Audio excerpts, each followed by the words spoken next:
No se puede cambiar la selectividad a medio curso. Esto estresó a alumnos, estresó a docentes y no hay derecho. Ya. Es una falta de respeto. Esto no sucede cuando hacen un partido de fútbol, que cambian las normas del partido cuando ya ha empezado.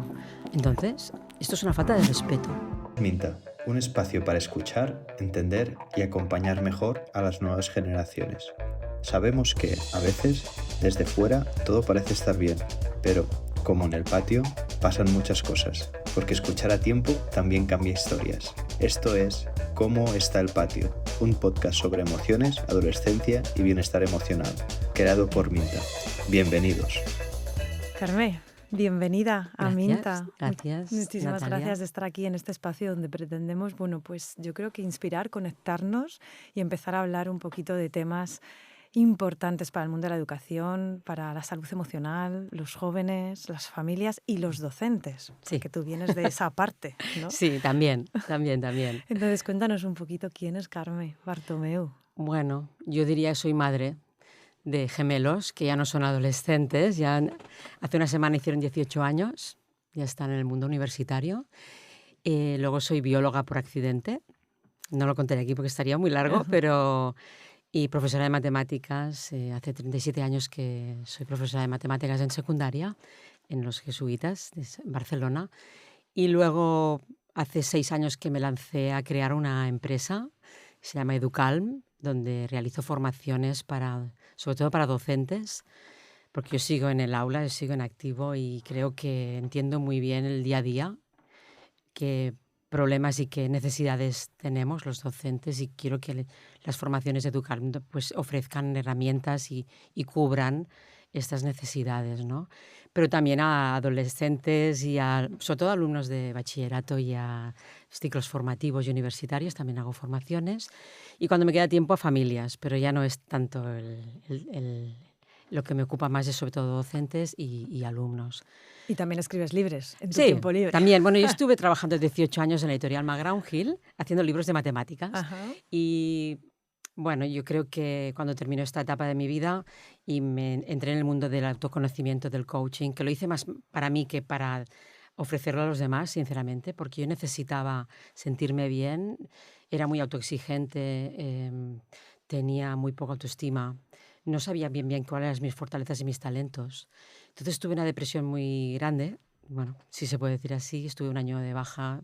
Hombre, sí, estuviste un año de viaje, Con se puede decir tratamiento, así, con desde luego. antidepresivos y así. Cuando salí de este túnel, creo que fue un túnel que me ha sido muy útil en mi vida, me di cuenta que tenía que cambiar cosas importantes en mi día a día y conocerme más. Bueno, entré en este mundo del autoconocimiento, hice un máster de coaching integral, trabajé mucho en la regulación emocional, el estar presente, el aquí y el ahora,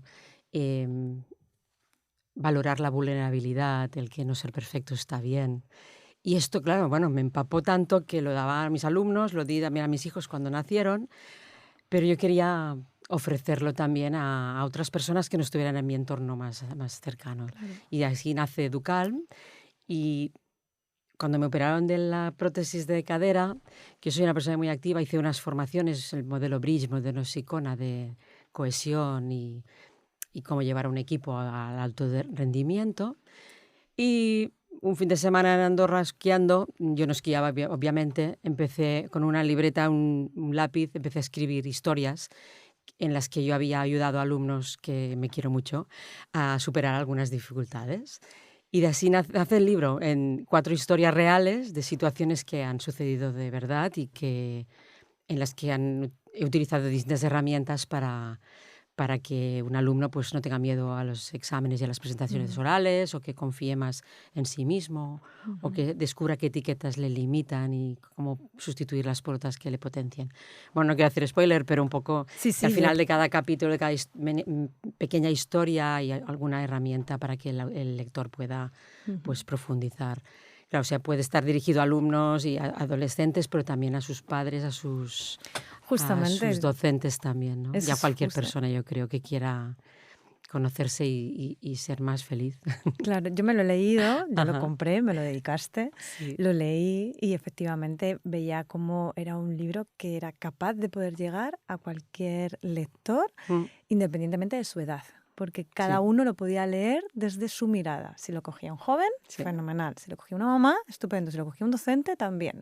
Sí. Entonces me parecía muy útil esa perspectiva que tuviste al escribirlo, soy capaz, Sí. ¿no? Y de qué manera cada uno lo podía interiorizar. Bueno, has empezado el podcast de una forma que me encanta, que es Ay, gracias. la parte de desestigmatizar de una vez por todas qué significa haber pasado por un problema de salud mental, como fue tu caso, Sí. y de qué manera saliste reforzada, ¿no? Sí. De ese túnel, como tú llamas, y de ese camino. Siempre que hago alguna formación, una conferencia, empiezo por dos partes. Una, siempre digo que soy una profesora de matemáticas, pero que la primera nota en la universidad de matemáticas fue un -2,4. Con lo cual aquí también rompo el cliché de que alguien que le sucede estas cosas no puede dedicarse a eso. Yo llevo 37 años dedicándome y he escrito libros de matemáticas también. Y luego, hablando de la salud mental, creo que también hay que romper este tabú, ¿no? Y expresarlo, porque cuando lo expreso, al finalizar la formación o la clase o lo que suceda, se me acercan personas Claro. y me dicen, yo me siento ahora igual, o a mí también me sucedió lo mismo, con lo cual se establece una conexión y la gente igual se ve identificada o se refleja y se atreve luego a decir, ¿y tú qué hiciste? ¿Y cómo lo superaste? Y creo que es muy potente y muy necesario. Yo el año pasado tenía un alumno que estaba con una depresión muy profunda y recuerdo la cara que hizo cuando yo comenté esto en el aula. Ya, y le pude ayudar mucho, yo creo que desde allí. Una de las cosas Sí. que te he escuchado varias veces en las formaciones es que tú usas mucho esa autorrevelación, ¿no? Como un aprendizaje, incluso lo hablas a ese alumnado. Y me gustó mucho escucharte y ahora nos cuentas tú un poquito más cómo haces los primeros días de clase, ¿no? Porque tú empiezas diciendo, bueno, el currículum ya vendrá, ya nos meteremos prisa cuando haya que meternos prisa, ¿no? Pero tus primeros días de clase, ¿cómo son? Pues empiezo explicando quién soy. Yo siempre les hago un ejercicio que es, bueno, ¿cuántas horas vamos a estar juntos?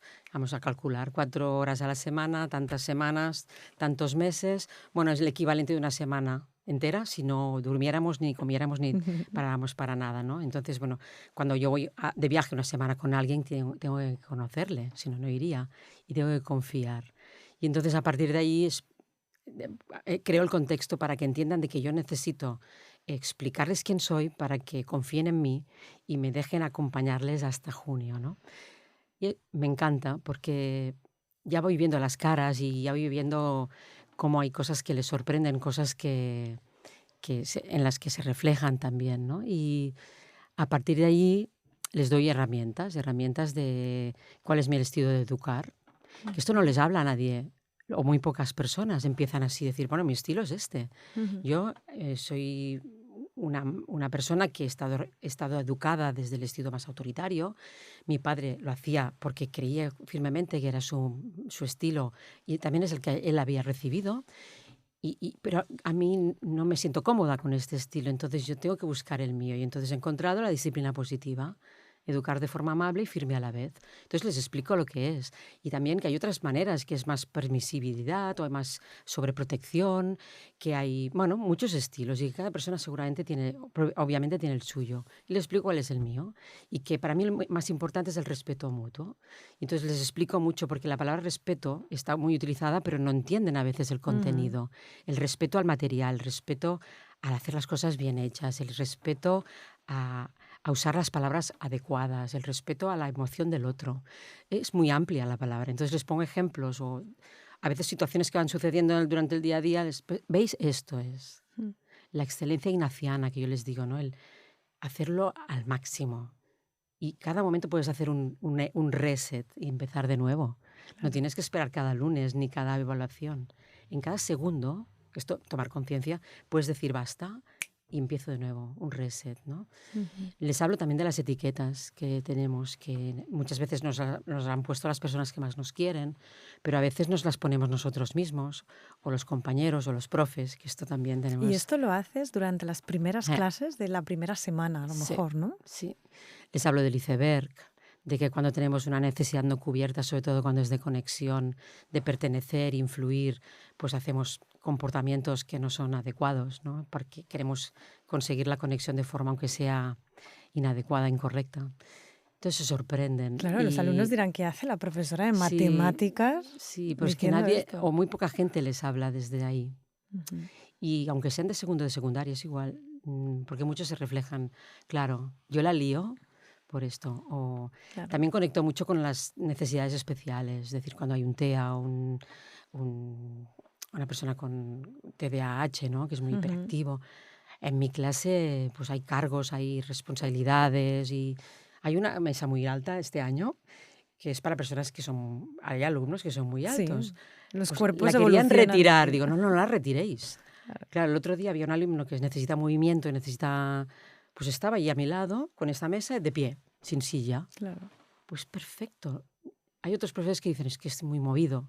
No, déjale estar. Ya. Que se pueda mover, que pueda tener posiciones distintas a las estándar. Y no hay problema. Qué bueno, No hay Carmen. problema. Perdona que soy un poco desordenada No, en no, el no, discurso, no. pero Está fenomenal, yo te ayudo sí. luego a Vale, hilar tú y a me ordenas ordenar. Porque hay una pregunta que yo tenía mucha curiosidad y muchas ganas de hacerte. Quizá no te avises sobre ella, ¿eh? En el guión. Pero es esa trayectoria que tú has tenido. Has dicho antes de cuántos años llevas trabajando en el 37. 37 años trabajando en el mundo de la educación. ¿Cómo ha cambiado ese mundo y cómo ha cambiado el alumnado y el docente? Es decir, para ti, ¿cuáles son las cosas que ves que están años luz la una de la otra de hace 37 años ahora? ¿Qué es lo que te sorprende más? Me sorprende. Ha cambiado todo mucho, Sí, pero han ¿no? cambiado los alumnos y también los adultos. Entonces, lo que más me sorprende es lo rápido que va todo Ujú. y la falta de estabilidad. Ya. Creo que es importante que... Yo no sé cuántos, yo no he contado cuántos... en el nivel de política educativa, cuántas reformas educativas han habido. Y Muchísimas. cuando yo empecé a hacer libros, pues era muy competencial, luego ahora se ha vuelto a lo competencial, pero es demasiado inestable. Ujú. Yo soy muy innovadora, pero muy tradicional a la vez. Entonces, creo que los estudios y los avances de la neurociencia nos aportan mucha información, pero a veces abandonamos la pedagogía. Y las clases magistrales y la reflexión, el parar y decir, esto funciona. Me da igual esté de moda o no, funciona. Y a este alumno le está yendo bien. Y no le irá bien al otro, pero no sé si me sé explicar, pero es es como un abanico en el que se han añadido piezas, no sustituirlas, es decir, añadir. Y saber, el docente tiene que estar muy armado ahora para ver qué herramienta es la mejor en este contexto. Y a veces es parar Ujú. y ayudas escuchando más o mirando a los ojos. Es que vamos con demasiada prisa, con demasiadas ganas de innovar. Y innovar a veces es esto, es quedarse sin hacer nada, observar mucho y hacer ese gesto, esta sonrisa, este clic, ¿no? Y sorprenderles a ellos, Sí, ¿no? bueno, es que esto les sorprende porque desafortunadamente yo creo que una de las cosas que faltan es adultos, testimonios, adultos que estén 100% presentes, dedicándoles todo lo que más importante es, que es la atención. Es que no hay más.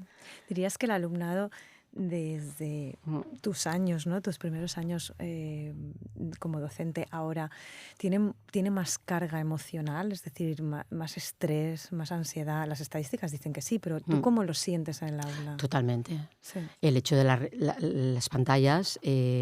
yo siempre digo que, a ver, no se me interprete mal, ¿no? Lo importante es la línea fina del equilibrio. Entonces hay que saber utilizar las distintas herramientas, hay que saber a qué edades hay que introducirlas y a qué edades no. Yo creo que la irrupción del móvil, de las redes sociales, ha sido catastrófico para los jóvenes, pero muchísimo. Bueno, voy a decir una situación. Este año tengo una promoción que, comparada con el año pasado, pues parece que sea de otro planeta. Ajá, Bueno, vaya. tranquilo, segundo de eso, igual que el año pasado. El año pasado había muchísimas situaciones. Este año tengo una promoción, tengo 100 alumnos, y el primer día que yo me sinceré tanto, dices que nosotros también somos un poco raros, Karma. Digo, ¿por qué? Dice, porque nuestros padres se pusieron de acuerdo en no comprarnos el móvil hasta muchísimo más tarde. Tremendo, ¿eh? Y eso tiene un impacto completamente Increíble, significativo. increíble. Ya. Hay algunos que no tienen móvil, algunos no tienen WhatsApp. Se nota. Claro. No puedo decir si hay una correlación, porque No. se tendría que hacer un estudio, ya digo que sí, que puede ser casuística de que esta promoción justamente. Pero me gustaría que sucedieran varias promociones para poder validar si hay una correlación entre que son más tranquilos, que les apetece más aprender. Interactuar incluso, ¿no? De otras maneras. Ya. ¿Y el docente, Karma? Mm. ¿El docente qué ha pasado en 30 años? ¿Cómo se ha evolucionado esto? ¿Cómo son? ¿Cómo Mira, eran? el otro día estaba en una reunión de equipos de orientación, de psicopedagogos y psicólogos de un gran centro educativo. Decían, es que nos gustaría volver a lo que teníamos antes, que eran problemas pues, de aprendizaje, de necesidades especiales, pero ahora tenemos es que autolesiones, ideación suicida, realmente suicidios, trastornos alimentarios, depresión, ansiedad. El docente no está preparado. Ya. No estamos preparados. Yo no somos psicólogos. Sí que tenemos formación porque como que amamos nuestro trabajo, nos vamos formando. Pero cubrir todo esto y después dar nivel en la asignatura y Cumplir el currículum. claro, ¿no? cumplir el currículum, prepararles bien para su futuro. Hello. Es muy difícil. ¿Se cuida el docente?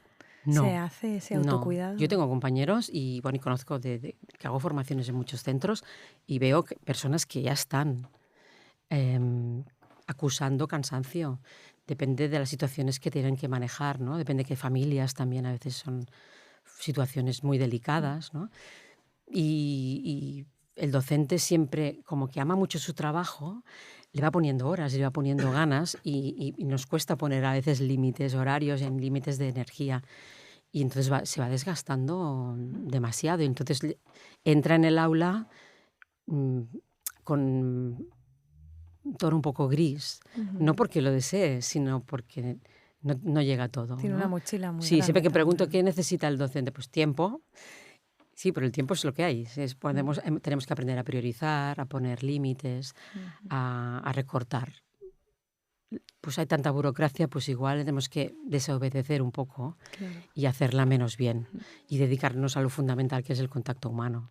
También formaciones que sean necesarias. Es decir, que el docente pueda escoger qué formación necesita. Claro. Y Bueno, no que todos los docentes son iguales. Y que sea dada por alguien que domina el terreno. Porque yo, no es por decirlo, pero yo veo muchas personas que hacen formaciones que no han pisado un aula o que hace mucho que no lo hacen. Entonces, la parte...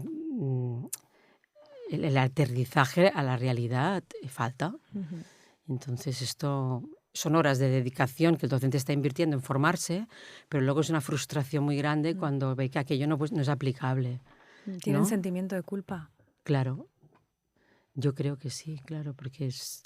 Bueno, haces una formación sobre educación emocional o te trabajas tú, en esa formación también te remueves tú o no sirve para nada. Si todo queda en actividades que luego tienes que aplicar en el aula, no van a llegar, porque va a ser desde aquí, no desde aquí. Entonces, bueno, yo trabajo mucho el corazón, la mente y también el cuerpo, que creo que es uno de los olvidados de la escuela en general y de las formaciones en particular, ¿sí? Qué bueno, Karma, escucharte. Sí. La verdad es que es un placer. Estaba empezando, ¿no?, a imaginarme en la cabeza de las preguntas como más difíciles, que son de obligado cumplimiento en este podcast, porque creo que, bueno, pues al final hacer la pregunta difícil es muchas veces lo que nos falta para empezar, ¿no?, a tomar conciencia y a rascar qué podemos hacer. Entonces, ¿qué es lo que crees que falta en la educación? ¿Qué es lo que crees que falta en el ámbito educativo para que estas estadísticas de salud mental que tienen adolescentes o este síndrome de burnout que tiene tanto el docente empiecen a menguar? Es decir, empecemos a poder combatirlas de frente. ¿Qué está faltando?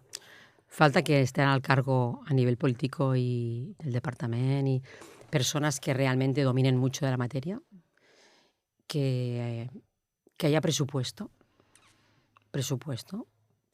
a nivel no solo de pantallas digitales, sino también a nivel humano, que si faltan psicólogos, psicopedagogos, si hay que desdoblar, si hay una llegan niños o jóvenes de otros países que no dominan la lengua, que tienen un mal nivel de matemáticas, necesitamos profesores de apoyo. Falta personas, personal, eso es inversión. Y un país que invierte en su educación, invierte en su futuro. Y luego tener muy claro que lo que funciona en otro país no tiene por qué funcionar aquí. Porque mirar a otros países en los que ha funcionado, pues en Islandia o así, el clima es distinto, las creencias y el estilo, ¿no? La cultura es distinta, no es aplicable, no se puede hacer un copy-paste y aquí va a tener éxito, lo mismo que funciona allí. Esto hay que tenerlo también muy en cuenta. Entonces, tener nuestro propio estilo, reflexionar mucho antes de hacer cambios. No se puede cambiar la selectividad a medio curso. Ya. Esto estresó a alumnos, estresó a docentes y no hay derecho. Ya. Es una falta de respeto. Esto no sucede cuando hacen partido de fútbol, que cambian las normas del partido cuando ya ha empezado. Entonces, esto es una falta de respeto, creo. Entonces faltan recursos, falta profesionalidad y apostar realmente, no hacerlo solo de cara a la galería cuando hay elecciones. No, realmente apostar por ello. Que justamente lo Sí. que hace es impactar en esa estabilidad que decías Claro, antes, ¿no? claro. Que se necesita tanto. Mm.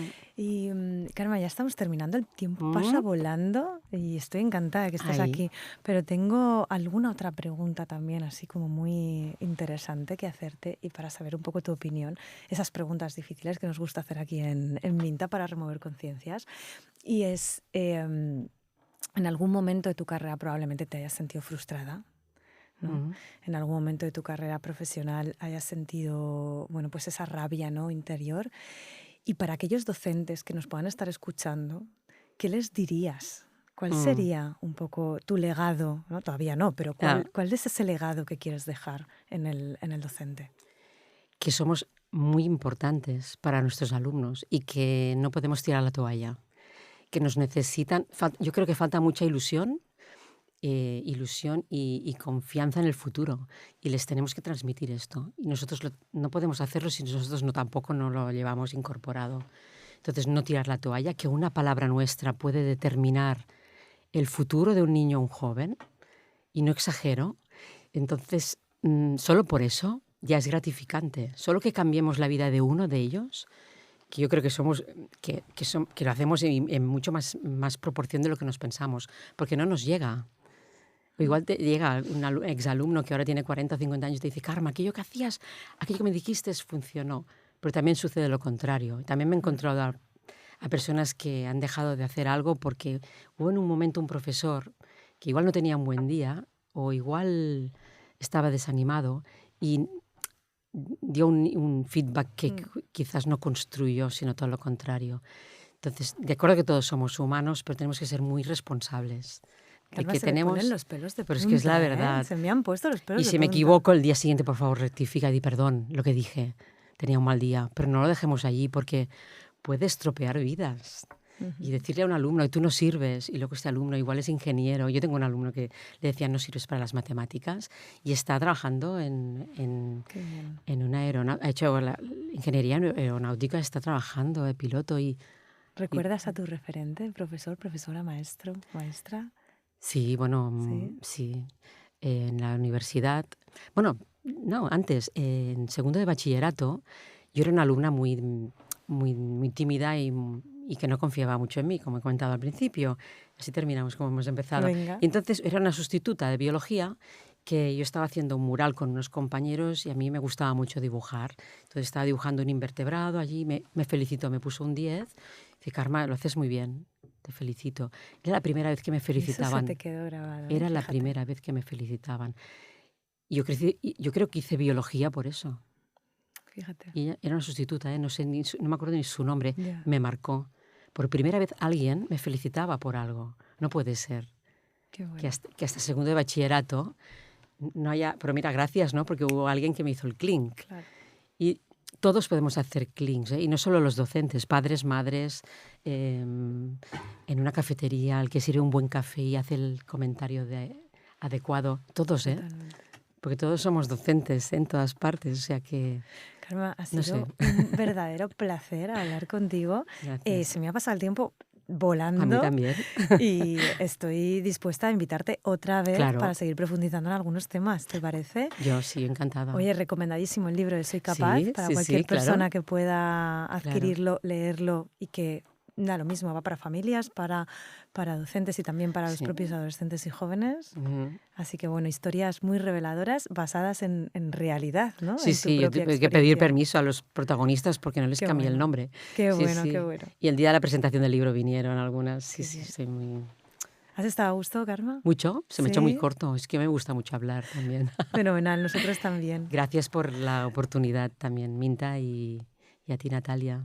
De nada, aquí estamos en Minta una vez más intentando remover conciencias o por lo menos ser más conscientes, ¿no?, de lo que está ocurriendo en el mundo de la educación, de las emociones y de todo esto que es un reto importantísimo. Hay que estar de la mano de los docentes, hay que estar de la mano de los jóvenes y hay que no perder la ilusión y estar ahí día tras día. Muchas gracias, Karma. A ti.